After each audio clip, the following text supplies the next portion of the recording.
Alright, we just need to look at a couple of things before we can do our disappearing circles challenge, and that is how we can manipulate styles with JavaScript.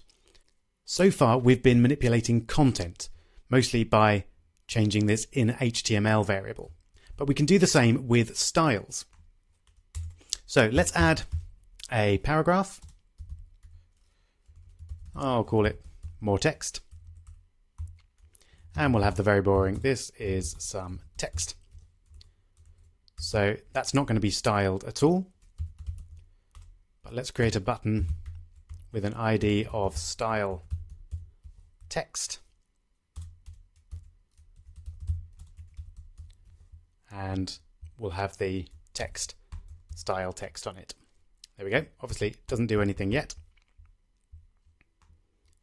But now let's add some code for that button. So in just the same way, document.get element by ID. And the element that we want to get is the style text button. And then we want to add an onClick function to that. So this is going to be a function with curly brackets. And then what we want to do is just add some style to the more text paragraph. So for example, we want to go through the process, get element by ID. And the element we want to get this time is more text. And then instead of inner HTML, we do style. And then, for example, if we want to change the color to red, we would have .style.color equals, and then, in quotes, red. Simple as that. Now let's have a look. Style text, it goes red. Fantastic. Changing the font size is very similar, but slightly trickier because it's not exactly the same. We don't use font size because we don't like that hyphen in the JavaScript. We just use font size instead.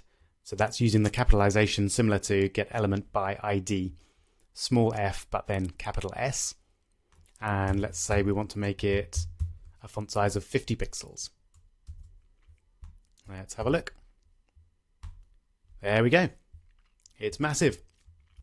And so feel free to play around with that and obviously combine several styles if you want by just having multiple commands like this. But the particular other one I want to show you, which we're going to be using in our disappearing circles challenge, is to make it disappear. And we can do that by setting the display property to none. So as you can imagine, that just sets the CSS display property to none, which effectively makes it disappear. Let's check it out. There we go. It's gone. So it's not even just disappeared, but it's actually been removed from the flow of the page, and so the button moves up as a result.